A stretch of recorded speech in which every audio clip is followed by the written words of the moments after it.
Have you ever walked into a room where every eye told you the same thing? You don't belong here. It doesn't always come as words. Sometimes it's a laugh that lingers too long. Sometimes it's the pause at the doorway when the guard studies your invitation as if your name couldn't possibly be printed on it. And sometimes it's louder than all of that, when an entire ballroom of diamonds and tuxedos unites in one cruel chorus, daring you to shrink, daring you to vanish. For many of us, that wound is familiar. Being black in spaces that were never designed for us feels like standing on glass floors, always one step away from shattering. And yet, in that wound, there is also a hunger to prove that dignity does not require permission, that humanity cannot be voted on by the wealthy or the powerful. Tonight's story is not just about humiliation.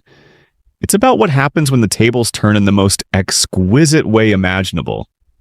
When the very people who thought they were untouchable discover they were mocking the one person who could decide the fate of their empire. This isn't fiction. It is a mirror held up to the world we live in, where arrogance and racism often sit hand in hand, sipping champagne. But sometimes the universe gives us a twist, and the laughter that once echoed becomes the silence of ruin. If you believe in stories where silent power breaks the chains of injustice, where grace defeats cruelty, then do me one favor. Hit that like button, share this video with someone who needs it, subscribe, and make sure you ring the bell so you never miss the next story. Because what you're about to hear is not just entertainment. It's a reminder that respect is the only currency that never loses its value. So let's step into that night. The snow was falling, the city glittered with holiday lights, and a woman in a white dress approached the grand entrance of a building she owned, only to be told she didn't belong. And that, my friends, is where the storm began. The black car stopped in front of a glass-clad tower that glittered like a giant diamond, piercing the Chicago sky. Snow drifted lightly, blanketing the marble steps that led up to the grand brass double doors. White men in fur coats stepped out of their sleek cars, greeted by warm smiles and respectful voices that echoed, "Good evening, sir." Blonde women in lavish gowns swept past the entrance without breaking stride. Their invitations flashed briefly before the guard's eyes, mere formalities, before being dismissed with effortless ease. Into this scene stepped Amara Lewis. She emerged from her modest car in a simple, pure white gown. No frills, no glitter, no spectacle. Yet that very simplicity made her stand out, like a sharp, silent truth cutting through a field of jeweled peacocks. A cold wind tugged at her hem, lifting it gently as though foreshadowing that this would be a long night. Her eyes scanned the line of black-suited guards. She approached, invitation neatly pinched between her fingers. The doorman's smile had just bloomed bright for the white guest before her. Cheerful, warm, practiced. But the moment his gaze fell on Amara, the smile vanished, snuffed out as if it had been a mistake. He extended his hand, cold and rigid like an iron gate. He looked at Amara's invitation not with trust but with suspicion. He tilted it under the light as though examining counterfeit money. Then he looked up, eyes narrowed. "Sorry, ma'am, may I see your ID?" Amara arched a brow. She handed it over without a word. The guard scrutinized the card so intensely it seemed he was searching for cracks invisible to the naked eye. After a pause, he gave a reluctant nod, but still wasn't satisfied. "You'll have to wait a moment. We need to verify further." Behind Amara, a white man staggered up.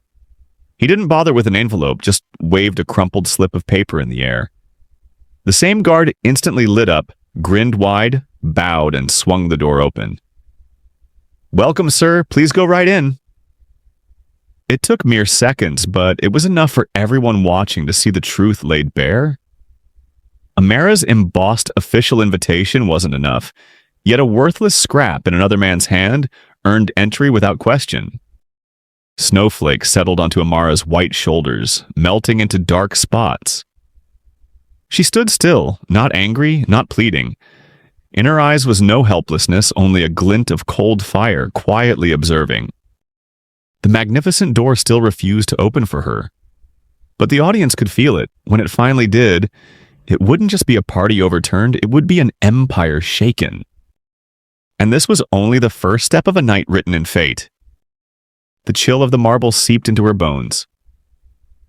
Amara stood tall, her thin coat draped over her shoulders, the ivory invitation embossed in gold still in her hand, a ticket no one dared question in theory. Yet, in this guard's eyes, it was nothing more than a scrap of worthless paper. He turned it over under the light, the reflection gleaming as though it revealed some hidden crime. Once he squinted at the guest list. Twice he tapped its edge, feigning thought. A third time he looked directly at her, his tone sharpening. "You're sure this is real? I'll need another form of ID." Amara's brow tightened, but her composure held. She calmly retrieved the same ID and placed it back in his hand. Clear photo, matching name. No room for doubt. Still, he turned it again and again, as if expecting it to magically morph into a fake before his eyes. Meanwhile, the flow of guests continued. Another white man, cheeks flushed red with drink, stumbled forward. In his hand was nothing but a wrinkled slip. No envelope, no seal. He didn't even stop, just waved it in passing. The guard broke into a dazzling smile, bowed, and swung the doors wide. Golden light spilled out as though embracing a beloved guest. The contrast was naked. A staggering drunk welcomed into warmth, while Amara, with flawless invitation and valid ID, remained locked in the snow. A harsh wind whipped her hair across her face. Passing guests stole glances, some even smirking, as though she were a trespasser trying to force her way into a world not hers. None of them knew the truth, that this very woman quietly owned more buildings in Chicago than they'd ever set foot in. The guard sniffed, lowering his voice just enough for nearby ears to catch. These days, anyone can print a fake invite. Better safe than sorry. He flipped it once more, then added with a smirk, "Probably bought it at the copy shop down the street." Laughter bubbled from two young women passing by. They didn't realize they had just joined a choir of contempt. Amara inhaled deeply, not to smother rage, but to summon the patience carved into her bones. Her eyes betrayed no begging, no fear. Only a silence that, if anyone had looked closely, revealed something not easily met. Of course, no one there did. The guard continued his charade, pretending to call for verification, dragging out the humiliation. Each second stretched, another snowflake melted on her shoulder, dampening the white fabric with icy stains. She stood unmoving in the falling snow, a lone figure before the glowing gates of a glittering world. Yet her stillness was not weakness. It was a pause in a symphony, the kind that warns the next note will strike louder, fiercer. And Amara knew the door would open. But when it did, it would not be just her who stepped through. The room beyond would never be the same again. Snow thickened. Under the golden glow spilling from the hall, the flakes looked like shards of glass raining quietly onto the steps. Amara's gown darkened with patches of damp, as though someone sought to reduce her elegance to rags. She held firm, shoulders unshaken. No complaints, no protests. Only her eyes moved, deep, dark, cold as a winter lake. They absorbed everything, the glittering gown sweeping past, the guards' false smiles, the effortless welcomes extended to white guests who passed unchallenged. A middle-aged man reeking of whiskey paused, looked her up and down, then chuckled. Some places just aren't for everyone. Light words on his tongue, yet in the ears of those nearby, they sounded like a declaration of the natural order they all secretly believed. Amara did not answer. Her eyes flicked briefly to the guard, whose smile lingered, as if the insult itself were part of the evening's entertainment. 10 minutes. 20, nearly an hour. Snow matted her dark hair, dampened her skin, stained her gown. Guests streamed past, staring as if she were some strange spectacle. Some whispered, "Surprised they haven't called the cops yet." The irony, none of them knew that a single call from this woman could transfer ownership of the entire building within minutes. But Amara said nothing. She let silence do its work. From inside, music floated out, laughter spilling down the corridors, carried on warm light like it belonged to another world. Outside, Amara stood in the freezing dark, like a low note, jarring yet impossible to ignore. A few curious guests raised their phones, snapping photos of the black woman in a snow-dampened gown, treating her like sideshow entertainment before stepping into the gala. None guessed that within hours, those very images would serve as evidence of a collapse beyond repair. Amara met it all with unwavering eyes. Not angry, not sad. Only an uncanny calm, the kind that makes the audience whisper to themselves, "Who is this woman?" And that question, like a stone dropped into a still pond, would ripple out, reaching the room beyond the doors. Because when those doors finally opened, it would not be just a woman who walked in. An entire empire trembling at its foundations would never stand the same again. The polished brass double doors finally swung open. A wave of warmth burst out, as if from another world. The blaze of crystal chandeliers, the shimmer of candles glowing atop banquet tables, and the tender hum of a string quartet. After more than an hour in the icy wind, Amara stepped inside, her shoes leaving faint wet prints across the marble floor polished to a mirror's shine. At that instant, every head in the grand hall turned. Not because they knew her, but because the contrast was too sharp to ignore. Among the glitter of sequined gowns and perfectly tailored tuxedos stood a black woman in a white dress stained by melting snow. The pride in her stride only sharpened the discomfort, as though an inkblot had appeared on silk they believed belonged solely to them.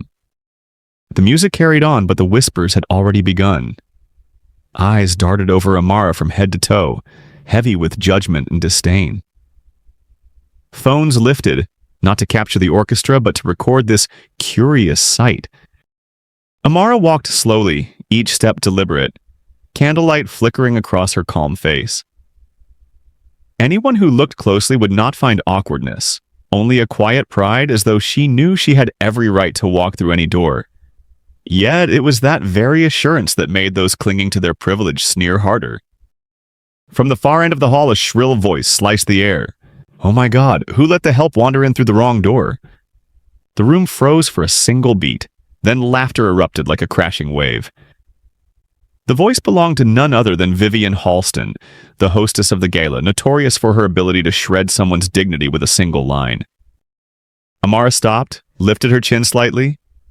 Her eyes swept the hall, meeting smirks and curling lips, cameras now streaming live. She said nothing. Her lips pressed together like a melody cut off at its lowest note. Isolation? The room thought so. But the isolation did not belong to Amara. It belonged to those laughing, blind to the fact that they were about to star in the cruelest performance of their lives. The violins carried on, sweet enough to sting. While the glittering elite believed they had found their evening's entertainment, they had no idea that this arrogance would be the very thread unraveling the Halston family's velvet curtain. Because once Amara spoke, the grand hall would no longer be a ballroom. It would become a courtroom, and the jesters would be on trial. Laughter spread like spilled wine. Vivian stood at the center, wrapped in a deep velvet blue, pearls trembling on her neck with every smug tilt of her head. To her, Amara wasn't a guest. She was a mistake, a shameful intrusion to be erased. "Unbelievable," Vivian declared, her voice booming. "Who allowed the staff to stroll into the guest entrance? Where's the manager?" The whispers swelled into roaring laughter. Some guests covered their mouths, others didn't bother, letting mockery spill freely like wine overflowing a glass. Julian Halston, whiskey in hand, staggered out from a circle of equally drunk companions. His face flushed red, he raised his glass high as though toasting. "Who ordered the cleaning service?" "Lucky us, we've got someone to mop the floors tonight." His friends erupted, their laughter bouncing against the vaulted ceiling. It wasn't just mockery, it was sport, a game where one woman's humiliation was the crowd's delight. Meanwhile, Clara Halston, her golden hair cascading in waves, whipped out her phone.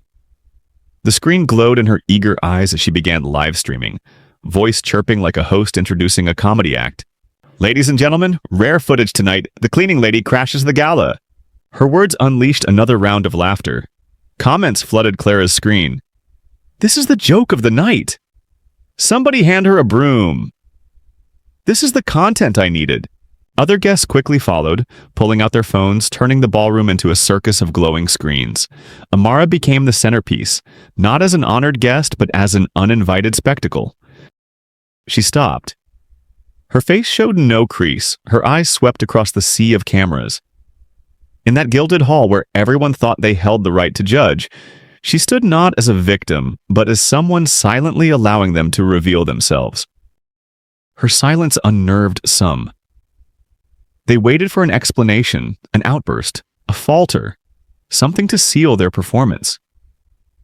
Amara gave them nothing. She stood tall, calm, eyes fixed, as though watching a farce unfold. In that moment, a paradox crystallized. The room believed it was humiliating Amara, yet in truth, it was casting itself in the leading role of a collective disgrace that would soon rebound upon them. For they had no idea, the woman they mocked as the cleaning lady was the only one holding the key to save the Halston Empire from collapse.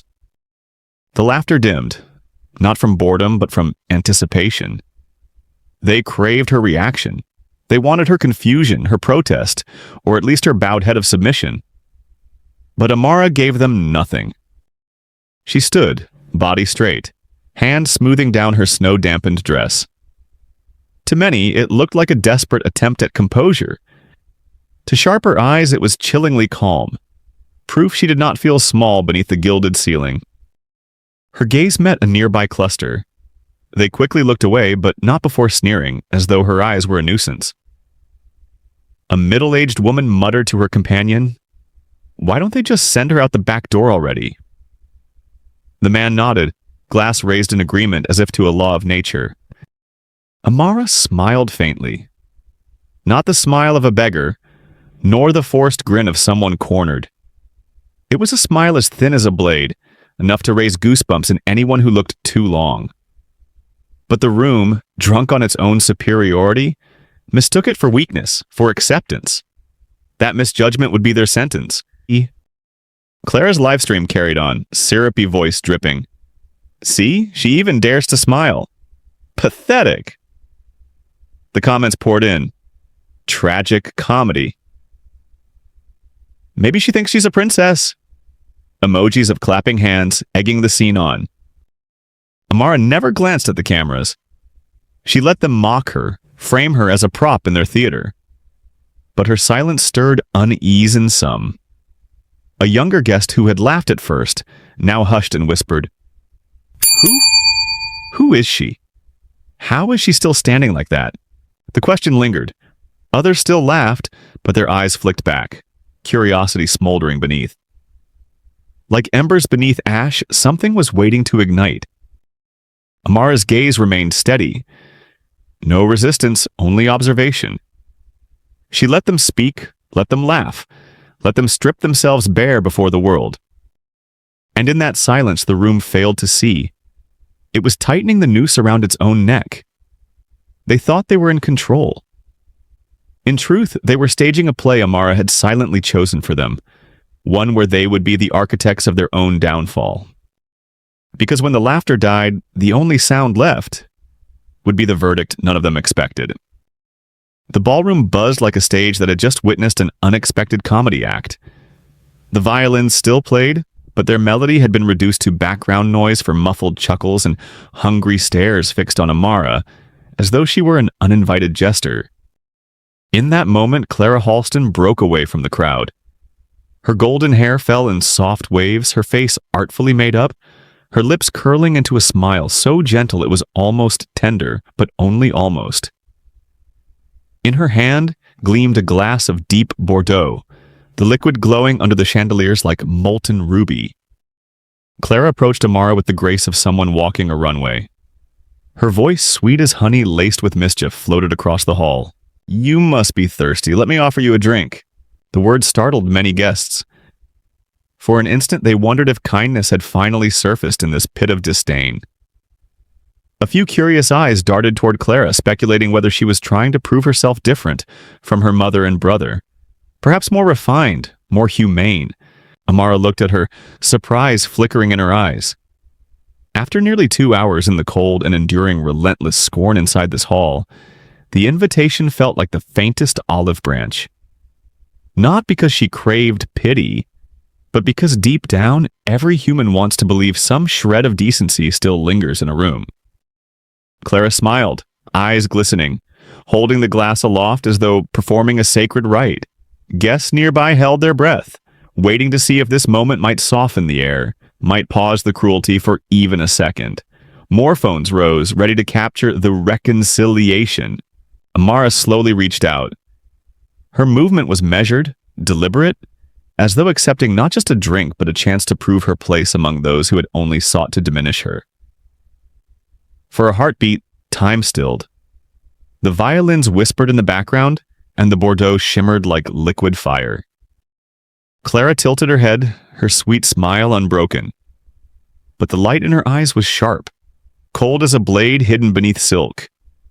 No one noticed. No one saw the cruelty waiting behind her lips. The glass hovered inches from Amara's hand. A fragile second, suspended between the possibility of reconciliation and the certainty of humiliation. The crowd's smiles curved not from kindness, but from the anticipation of spectacle. Hyenas waiting for the fall. And then it began. With a subtle twist of her wrist and a graceful step forward, Clara moved. To the untrained eye, it looked like clumsy chance. Amara's heel snagged on her hem, her balance slipping. In that split second, the accident was complete. The entire glass of Bordeaux spilled, cascading onto her white dress. The red spread violently, staining fabric like fresh blood seeping into snow. Gasps erupted, quickly collapsing into thunderous laughter. "Oh dear, could she be any clumsier?" a woman shrieked. "Somebody call housekeeping!" Julian bellowed, face flushed crimson with booze and delight.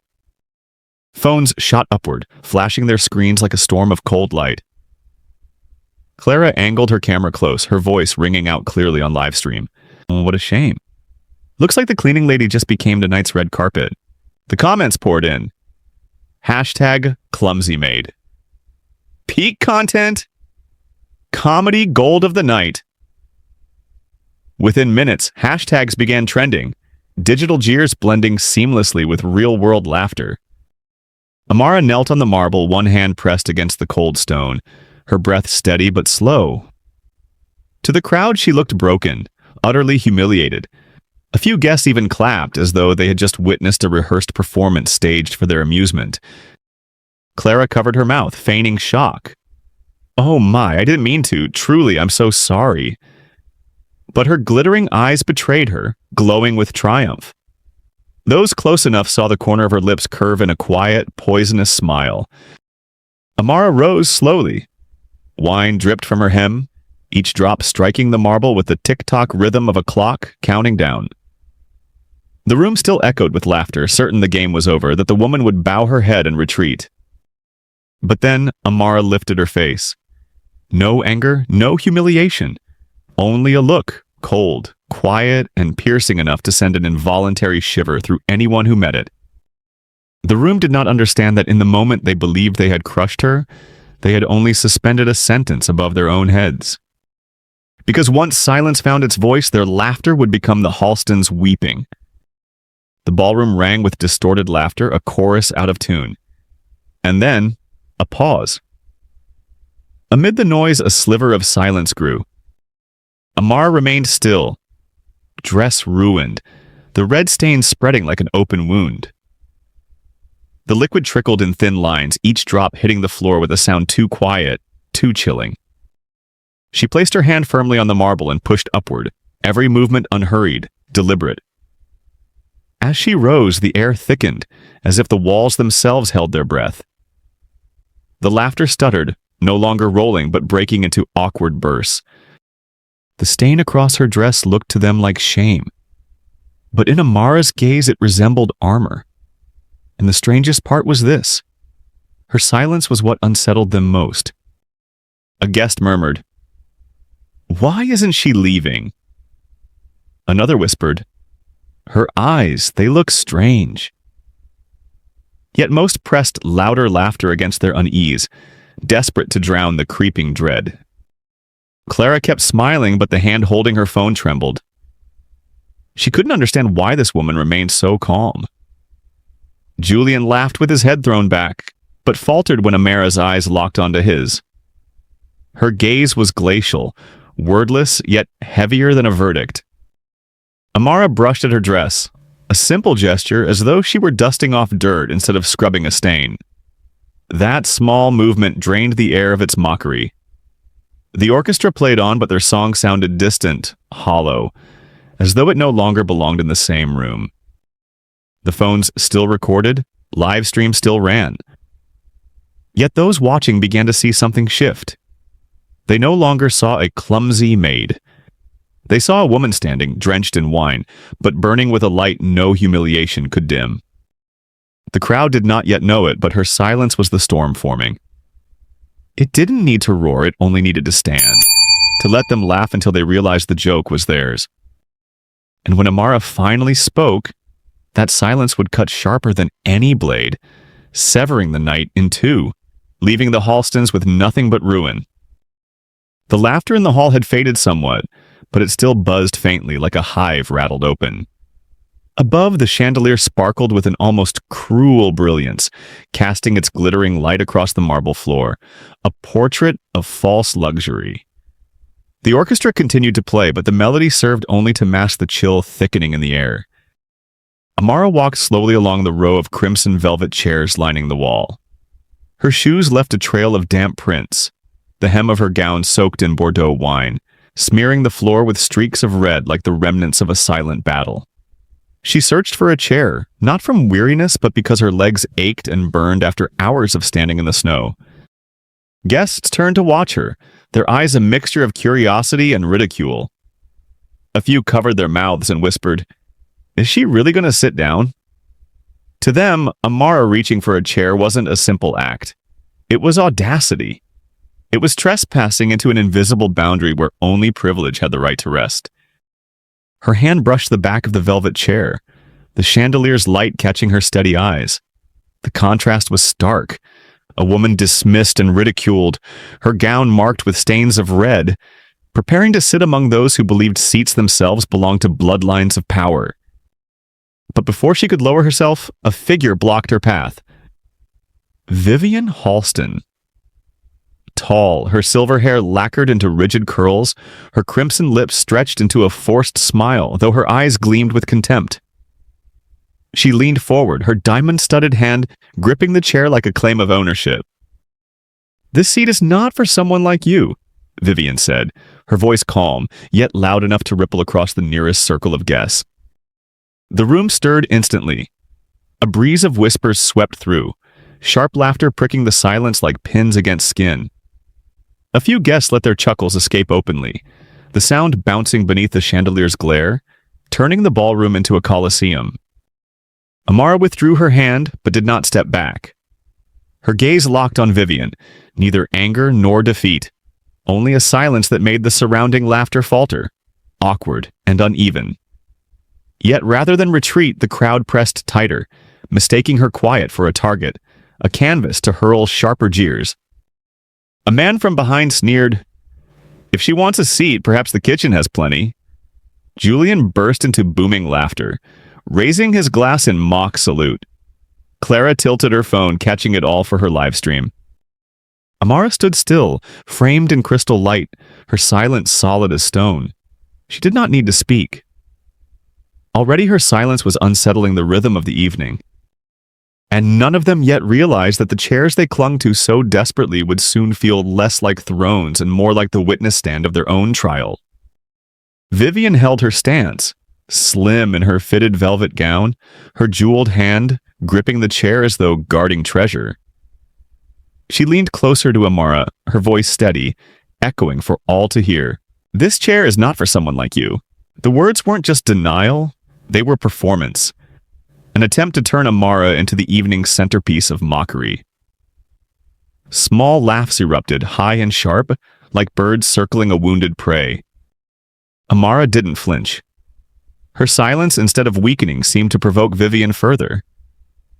A smirk spread across her lips, her eyes glittering with victory, as though she had scored a triumph in some private sport of cruelty. Julian stumbled closer, his face crimson with drink. He lifted his whiskey high, voice slurring but loud enough to reach the rafters. If she wants to sit, the kitchen's got plenty of chairs waiting for her. Laughter roared louder, swelling into a frenzy. Guests chimed in, eager not to miss the spectacle. A blonde woman announced clearly, "Perhaps send her to the basement. At least there are plastic chairs down there." A heavy-set man snorted, "Seats here are for guests. People like her are only fit to stand." Clara, perched at the edge of the circle, held her phone aloft, beaming. She whispered into the lens, "This is content no one should miss." Live comments scrolled rapidly. "Too perfect. Keep the camera rolling." Elite entertainment. The ballroom had become a ring of predators. Each laugh, each word, was a blade meant to slice and remind her of where they believed she belonged. The chandeliers blazed, but the air reeked of cruelty. Yet Amara did not break. Her hand touched the velvet chair once more, then withdrew. Her eyes swept across their faces, calm, piercing. Some faltered for a beat, but smothered their unease with louder laughter, forcing the performance onward. They did not see that her silence was sharper than any reply. Vivian folded her arms, chin lifted, convinced she had cornered her rival. She couldn't know that this rejected chair would soon symbolize far more than she imagined. It would mark the beginning of her family's unraveling. Because once Amara chose to speak, none of them would be laughing. The chandelier still glared. The crystal glasses clinked faintly. The orchestra's violins strained to hold the illusion of elegance. But amid it all, Amara's stillness stood out like a rupture in the scene. The crowd surrounded her like hunters closing in, savoring their cruelty. Laughter and barbs rained down, buzzing like hornets. But Amara did not argue, did not beg. She allowed their poison to flow freely while she remained unmoved, anchored like a monument that would outlast their storm. Her eyes moved slowly, deliberately across every face. That gaze unsettled more than one guest, though they quickly smothered it beneath forced laughter. They needed the jeering to cover their unease. They could not fathom why a woman so publicly humiliated stood so calmly without retreat or protest. Vivian, chin tilted, wore her smirk like armor. Julian staggered, laughing louder, raising his glass as if awarding the cruelty. Clara hovered, capturing every second, eyes alight with certainty that she had secured the golden clip of the night. But what none of them understood was that Amara's silence was the true camera. She didn't need to record a thing. Their every word, every laugh was engraving their own indictment, sharper than any lens could capture. A young guest at the edge frowned, whispering to a friend, "Why, isn't she reacting? It's like she knows something we don't." The words, though small, fell into the growing void in people's minds, a silence pressing against the room's cruel laughter. Amara's lips curved faintly. Not a weak smile, but a blade's edge. Thin, sharp, unsettling. It carried no plea for mercy, only one silent message. "Go on, keep talking. You are revealing yourselves, not me." The mood shifted. Laughter still rose, but fractured, brittle, sounding more like nervous tics than joy. Eyes darted between neighbors, searching for reassurance that this was still harmless fun. But reassurance was nowhere to be found. Amara did not move. Her silence had become the shears, cutting clean through the veil of collective cruelty. And when her voice finally broke that silence, the room would learn. The most dangerous moment was never their laughter. It was the silence she had chosen. The laughter still echoed across the hall, though thinner now, like the fading notes of a discordant tune. The jeers fell one after another, heavy as stones cast into a still pond, rippling through the crowd. And then, rang. The sound of a phone rang out, sharp and unyielding, cutting through the atmosphere like glass shattering. It wasn't the polished hum of violins, nor the hollow echo of laughter. It was just a ringtone. Ordinary, mundane, but it brought the ballroom to a halt. Amara calmly opened her clutch and drew out a glowing phone. No rush, no trace of embarrassment. She lifted it to her ear, her voice clear, steady, measured, but loud enough for those near her to hear. Amara Lewis speaking. Her name, spoken into a room still buzzing with laughter, landed like a wrong note. A few guests frowned, glancing at one another. They recognized a name they never expected to hear uttered with such calm authority. Certainly not from the woman they had mistaken for a servant who'd walked through the wrong door. On the other end, a deep, professional male voice. Madam, the $2.5 billion contract is ready for public release. Shall we proceed as planned? Several guests nearby froze. They had heard it clearly. $2.5 billion. That number didn't belong to a punchline. It carried no laughter, only gravity. A man leaned to his companion, whispering urgently, Did I mishear? Or did you also catch the word billion? Amara turned, the chandelier's glow flickering across her face.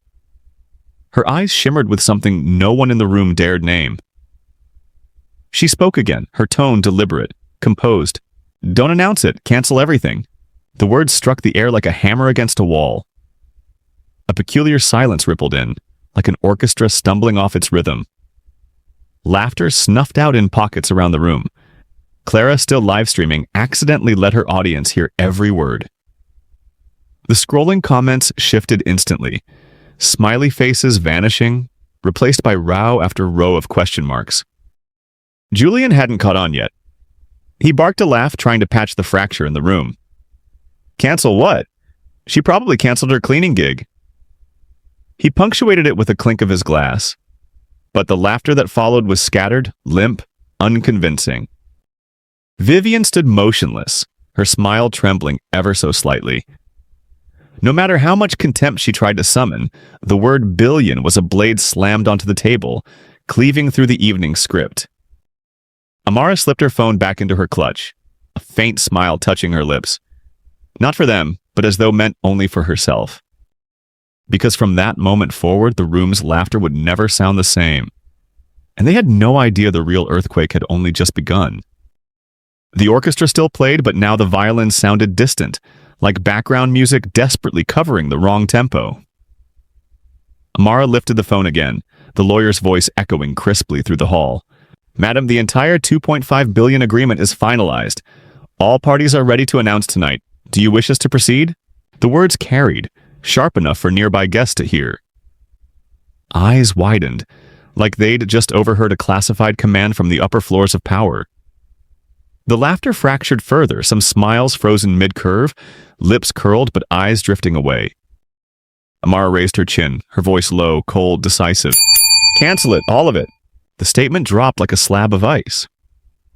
No shouting, no dramatics, yet its weight instantly shifted the air. Those nearest fell silent, chest tight around the simple phrase, cancel it all.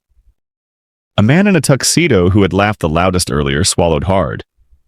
The word billion still rang in his ears. He glanced at his friend, but no one dared chuckle now. Clara, still streaming, stammered, Did you all hear that? She just said something about billions. The flood of comments exploded. Wait, what 2.5 billion? This isn't a joke anymore. Julian tried again to revive the room. He guffawed, lifting his glass high. Hear that? She canceled a 2.5 billion cleaning job. Adorable. But the response was weak, pitiful. Isolated chuckles scattered like broken glass. Vivian's frown deepened. She couldn't dismiss what she'd heard, but more than that, she could feel the shift in the crowd. Eyes were no longer focused only on Amara as a spectacle. They had begun to turn toward the Halstons themselves, questioning, suspicious. Amara carefully placed the phone back into her bag. Every gesture deliberate, unhurried, commanding. Her gaze swept the silent faces, pausing long enough on each one to make them uneasy. Finally, her eyes settled on Clara, whose hand trembled as she held her phone. A faint, knowing smile touched Amara's lips. It was the smile of someone who understood the rules of the game had changed, and that the room hadn't yet realized they were the pieces about to be knocked off the board. The ballroom, once glittering, now felt cold. The laughter that had filled it moments before now echoed like the hollow toll of a funeral bell. And in that moment, for the first time all evening, the crowd began to understand. The woman they had mocked had not come to play their game at all. The laughter lingered, but warped. No longer carefree, but jagged, forced, breaking in the throats of those desperate to pretend nothing had changed. A few pushed out chuckles, thin and brittle, but the sound was already wrong. Amara said nothing more. She stood tall, her hand resting lightly on her clutch. Her silent gaze scanned the room, pausing long enough on certain faces to stir unease. Silence, they thought, was weakness. But tonight, her silence was a ticking bomb, its echo pulsing through the hall. A lady near the entrance whispered, "Did she just say, cancel billions?" Her companion forced a shaky laugh. She must be bluffing.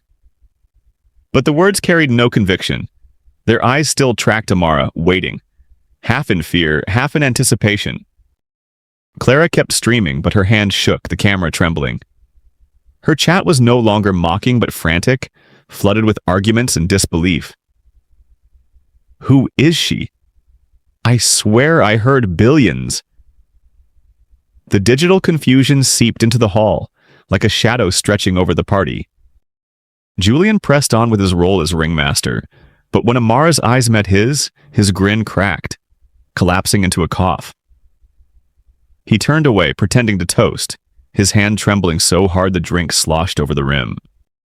Vivian still wore her mask of hauteur, but in her eyes flickered something dangerous.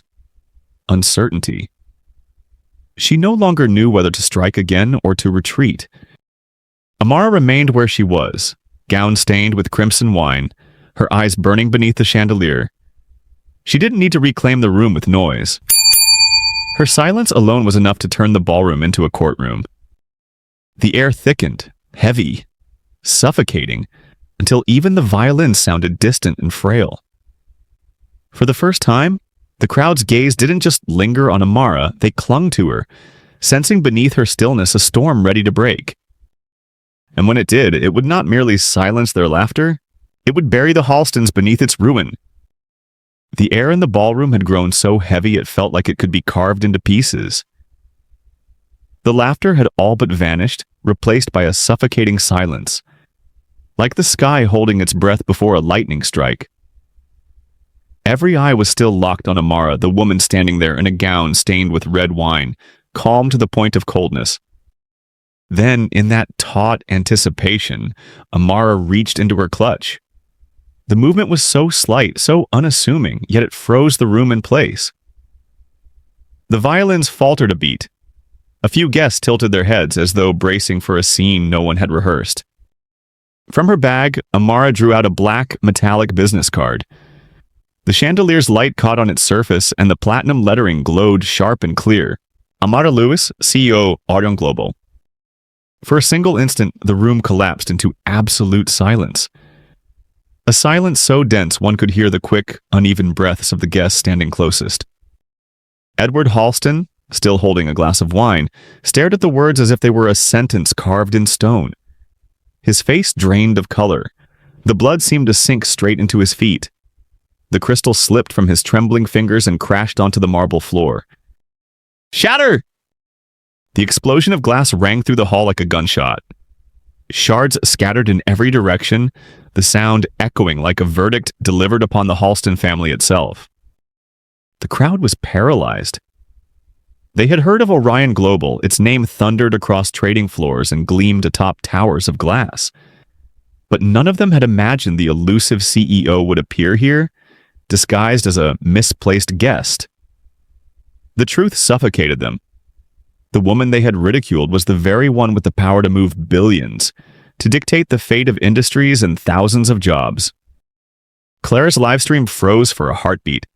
Her trembling finger fumbled at the screen before she hastily cut the feed. But it was too late. Hundreds, thousands had already recorded, already shared. Vivian stood rigid, lips parting but no sound escaping. She had always believed her power was wrapped in pearls and the exclusivity of guest lists. Yet now, in a single heartbeat, all of it crumbled. A lone business card lying on stone had leveled her illusions. Amara bent, retrieved the card, and rose again. Her gaze swept the stunned crowd, and the faint smile that curved her lips forced several to look away. It wasn't the smile of victory. It was the smile of a judge before delivering a sentence. And this was only the beginning, because when Amara finally spoke, the entire ballroom would understand. The cost of contempt was not always measured in money. Sometimes it was measured in the very survival of an empire. The sound of shattered crystal still reverberated through the room, lingering like an aftershock. Even the violins had gone silent, their trembling strings cutting the melody short. The hall was frozen, as if an unseen hand had commanded, "Stop!" Every gaze fixed on the business card in Amara's hand. The platinum letters gleamed beneath the chandelier. Amara Lewis, CEO, Orion Global. A few guests blinked repeatedly, unwilling to trust their own eyes. Those who had laughed moments ago now stood with mouths still open, their laughter dead in their throats, their faces stiff and exposed, masks ripped away on stage. Clara stood rigid, phone in hand, but no longer recording. The screen had gone dark, reflecting the emptiness now etched across her face. The sweet, mocking words she once carried so easily had evaporated, leaving only hesitation, panic, and a fear that crept in like smoke. Julian gasped for breath, forcing out a dry laugh. He tried to lift his glass, but his hand shook violently, sending wine spilling over the rim, dripping onto the floor like blood marking the scene of a slow death. His companions, once loud with cheers, now dropped their eyes, desperate to avoid becoming targets themselves. Vivian, the hostess, struggled to recover her composure. She parted her lips, her voice rasping. This must be a mistake. But the words fell flat, meaningless whispers that carried no weight. The pearl necklace at her throat quivered, reflecting cold light, trembling with the same fear that drained her face of color. Edward still stood rooted by the broken glass. His face looked hollowed out, his eyes wide, unblinking, fixed on Amara. No defense, no words could pass his lips. He was nothing more than a mute statue facing an undeniable truth. Amara extended the card toward them, not with fury, not with triumph, but with a calm finality, as though offering them a mirror. And when she spoke, her voice was low, steady, unhurried, each word piercing the frozen air like a needle. "You knew I was human. That alone should have been enough." She did not need to shout. She did not need anger. The words thundered without volume, strangling every throat in the hall, forcing them to confront the truth they had denied, that their arrogance and laughter had only exposed the emptiness of their own souls. In that moment, the faces of the elite became the faces of failed actors, their play collapsing in shame. Their performance of ridicule had ended, leaving only disgrace. And the tragedy was only beginning. For with those words, Amara had not only reclaimed her dignity, she had set in motion the slow suffocation of an entire empire. The air congealed. Even the smallest sounds, the faint clink of glass, the soft tap of a heel, had vanished. Only the cold light of the chandelier remained, casting gray shadows of dread across every face. Amara stood motionless, the card still in her hand. She didn't need to brandish it, didn't need to emphasize its weight. Its presence alone was enough to tear apart the ornate facade the Halston family had draped over themselves. Her eyes moved slowly, deliberately across the crowd. Then, sharp as a blade, they stopped on Vivian, the woman who had once shouted across the ballroom, pointing, declaring her unworthy. The silence was crushing. Vivian tried to hold her shoulders straight, but her lips trembled. The pearls at her throat rattled softly, as if she were being strangled by an invisible chain. Amara opened her mouth. Her voice was not loud, not sharp, but low and resonant, enough to fill the hall. "You knew I was human. That alone should have been enough." Each word landed like iron. It left no room for denial. It was not an accusation. It was a sentence. And its simplicity was brutal. The entire hall held its breath. They waited for a rebuttal, a correction, anything. None came. Even breathing seemed dangerous. Silence pressed against their chests until they all felt as though they were seated in a courtroom. And Amara was the sole judge. At the far end of the room, one guest lowered his glass. Another raised a trembling hand to cover her mouth. The unease spread like a fever, turning the once giddy crowd into wooden puppets, trapped in a tragedy where they themselves were the condemned. Clara clutched her phone tightly, as if releasing it would unleash the scene into her own face. Julian bent down, pretending to search for a napkin to hide his trembling hands. Edward remained unmoving beside the broken glass, his eyes wide, his body frozen. Amara said nothing more. She didn't need to. Her words had done what no argument ever could, stripped bare the truth that all their wealth, their power, their laughter, stood powerless before a single, undeniable principle: dignity. And this was only the beginning. For from this moment on, silence itself would sharpen into a blade, and the Halston family would learn what it truly meant to pay the price of contempt. The ballroom, packed with faces that had once sneered and laughed, now stood petrified in suffocating silence. The brilliance of the chandelier spilled downward, illuminating every pale contour, every frozen expression, as though this was a stage where every actor had suddenly forgotten their lines. Amara slowly reached for her phone again. No one dared to stop her. Even Vivian, once famed for her voice that could command an entire hall, stood motionless, lips trembling, the heavy strand of pearls at her throat choking her breath. Each beep of the dial echoed in the hush, like the drum beat before an execution. The line connected. Amara's voice rang out, steady yet glacial. Transfer $2.5 billion to the Grandma Rose Fund, immediately. The room held its breath. Then, from the far corner, a shrill cry tore through the stillness. "No, my company depends on that deal." A red-faced man stumbled forward, voice breaking as though on the verge of tears. "So does mine!" Another woman shouted, her eyes wild as if watching her own home go up in flames. "If it collapses, we lose everything."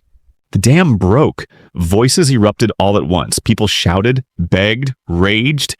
The once elegant crowd became a mob, panicked, flailing fish on dry land, scrambling for mercy. But Amara stood unmoved in the center, phone in hand, gaze unshaken, lips curving into a faint, unreadable smile. This room had thought itself the seat of judgment. Yet with one sentence, she had turned them into supplicants, groveling for the grace of the very woman they had mocked. Clara's phone no longer streamed live, but her screen glowed with endless notifications. Clips of Amara's declaration, "Cancel it all," were already everywhere. Comments flooded in. "This isn't just anyone." The reversal of the century. Clara staggered, realizing the spectacle had grown far beyond her control. Julian stumbled through the chaos, voice cracking. "You can't do this! You'll destroy my entire family!" His words splintered into a pathetic rasp stripped of arrogance. Amara turned her head slightly, her eyes grazing Julian before sweeping across the room. She didn't need to answer. Her silence was the clearest reply. She could, and she was. The screaming dulled. Even the loudest realized the futility of begging. And this was only the beginning, because that money was not vanishing. It would become the very stone that buried the Halston legacy. Inside the hall, chaos rose like a tidal wave. But outside, a storm far greater had already begun. Clara's livestream, along with dozens of other recordings first shared as a cruel joke, had flipped the narrative. Hashtags erupted online. Halston humiliation. The cost of cruelty. Within minutes, the internet swarmed with videos. Amara's humiliation, then her reveal. Viewers around the globe typed in unison. They just destroyed themselves live on air. Some guests glanced at their own phones, realizing they were still recording. They scrambled to stop, frantically deleting posts. But the internet was no ballroom where spills could be wiped away. The clips were downloaded, reposted, multiplied at the speed of light. Each second added thousands of views, thousands of comments, each one hammering another nail into the Halston name. The mood in the hall shifted sharply. Partners once huddled around Edward now backed away, as though contamination could spread by proximity. A man who had shaken his hand hours earlier slipped out the door, whispering urgently into his phone, "Pull out of the deal now." A corporate matriarch who had laughed heartily at Julian's mockery now shielded her face, slipping through a side exit to avoid being seen tied to the Halstons. The sharp staccato of shoes filled the room, not with elegance but with flight. The honored guests became fugitives from a sinking ship. Clara's panic deepened. Her screen flashed. "Your video has been shared 10,000 times." She tried deleting it. Another alert. "Your video has been saved." Her hands trembled, her pulse raced, and for the first time she understood. The entertainment she had orchestrated had become a global indictment. Julian screamed, voice breaking beneath the roar, "Stop filming! All of you stop!" But no one obeyed. The world outside was still filming. Vivian whispered, her face ghost white. "They'll tear us apart." But it was too late. No mob was needed. They had stripped away their own masks, exposing cruelty raw and unvarnished. Amara stood silently. She didn't have to lift a finger. They had turned their gala into a crime scene, the world beyond the walls now the jury. And the bitterest blow was yet to come. The very names once synonymous with pride would soon stand as monuments to arrogance's cost. Julian Halston stumbled back, glass empty, sweat beading his brow. The crowd peeled away, leaving him isolated. The rhythm of retreating footsteps echoed, abandoning him in the glare of the chandelier. He lifted his phone, clinging to the hope of proof that things weren't spiraling out of control. But the glowing screen betrayed him. Clips of his drunken laughter toasting the cleanup service, now spread by the hundreds of thousands. Worse still, his face was framed with captions plastered across looping memes. "When you laugh at the maid, but she owns your future." Hashtags drowned the screen.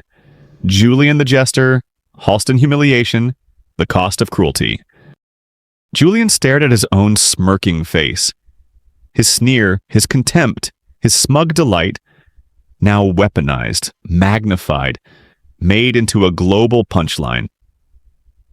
The laughter he had thought a weapon was now the rope tightening around his neck. He stammered, broken. "No, this can't be." But the words were drowned by the flood of notifications. Laughing emojis, the word karma flashing again and again. Each attempt to silence the screen only spawned more. "Your video has been saved." The few guests who remained watched him as one watches a cornered animal. No applause, no encouragement, only cold satisfaction. They knew they were witnessing the collapse of a dynasty, live. Julian searched the room for help. His father, Edward, remained frozen by the shattered glass. Vivian clutched her chest, gasping for breath, words gone. Clara stood paralyzed, her own live stream the very knife that gutted the family. Amara remained still, saying nothing. Her silence spotlighted Julian, forcing him to face his reflection on the screen.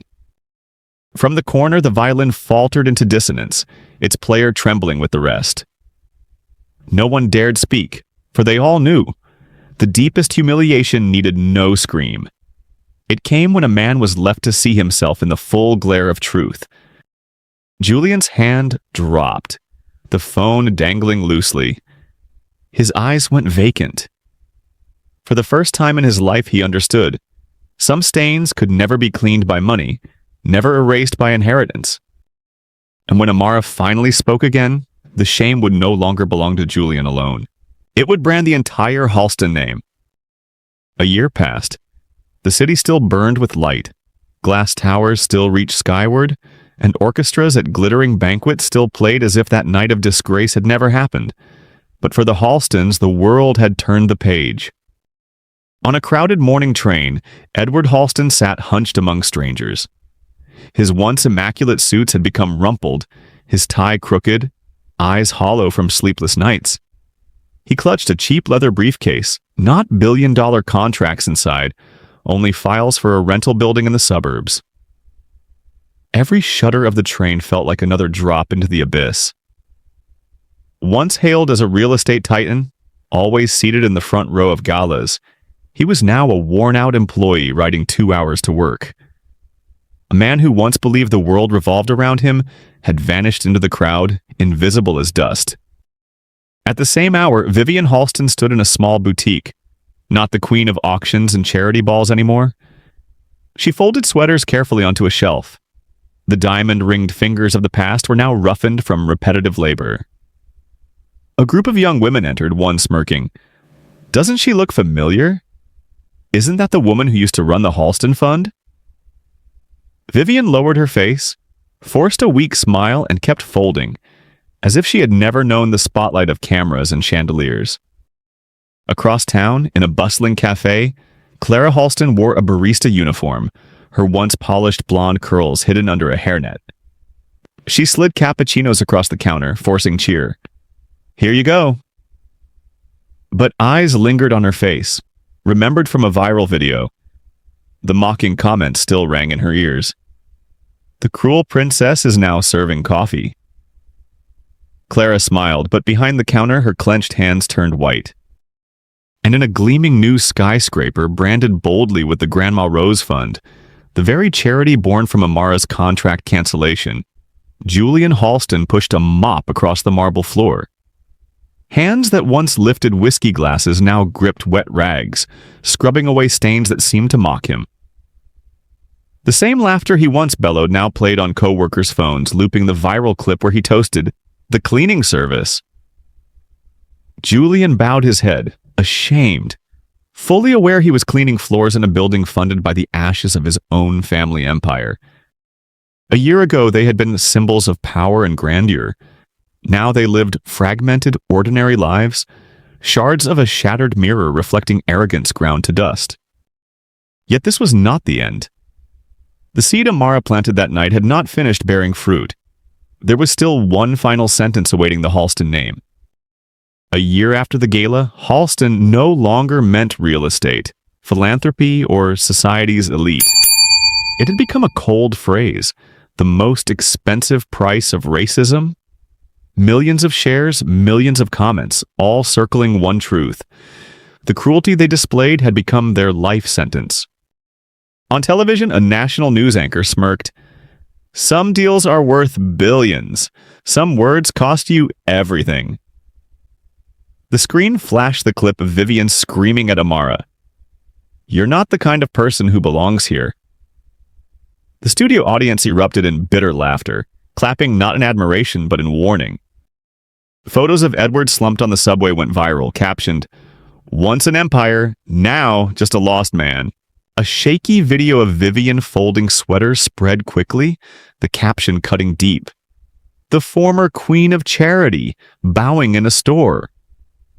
Views soared, turning her quiet labor into unwilling spectacle. Clara's cafe shifts became meme material. Images of her carrying trays of lattes were paired with her old livestream sneer, "The janitor." Comments piled in. God writes comedies better than screenwriters. And Julian, his face, twisted in drunken laughter, had become immortalized. The clip of him raising his glass to mock cleaning staff was remixed endlessly, used in moral lessons, business lectures, even high school classrooms. To the younger generation, he wasn't Halston's heir, but a walking cautionary tale of arrogance crushed. In business schools, professors warned, one insult can cost more than $1 billion deal. Executives sighed. They didn't fall from failed trade, they fell from scorning human dignity. Reputation, fortune, influence, gone. No one wanted their name tied to Halston anymore. Even those who once toasted them now avoided them as if they carried a plague. Amara needed no more words.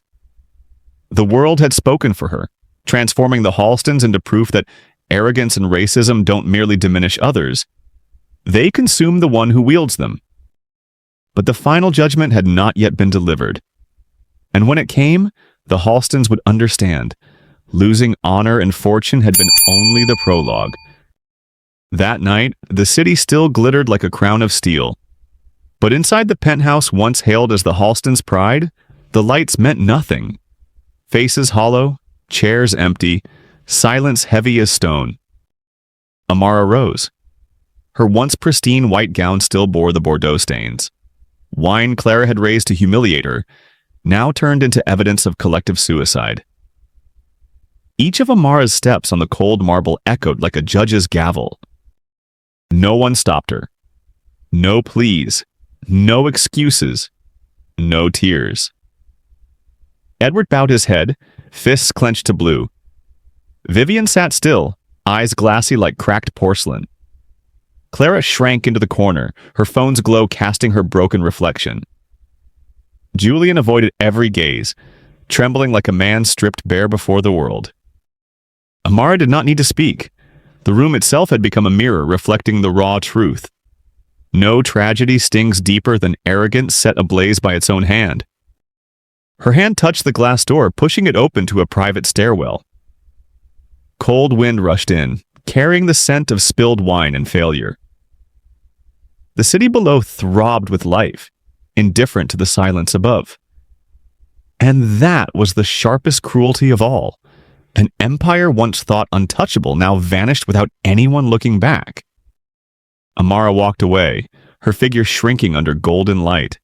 Her gown, stained red, dragged across the marble like ink that would never wash away. No applause, no declarations, only silence stretched behind her, enough to turn the Gala into a courtroom and the Halstons into convicts. The narration closed, solemn and unyielding, like the final strike of a bell on an open wound. Sometimes silence is the heaviest sentence, and in that silence the world understood. Laughter may echo for a night, but the silence of the scorned can echo for a lifetime. Yet the world still waited, not for the Halstons' downfall, but for Amara's next move. For a woman who could turn a gala into a trial surely held more verdicts yet unspoken. If this story touched your heart, make sure to like, share, and subscribe. Every click helps us bring more powerful stories of empathy, justice, and silent strength to life. Your support is what fuels this journey. Let's keep standing together and rising higher, one story at a time. Stay safe and inspired.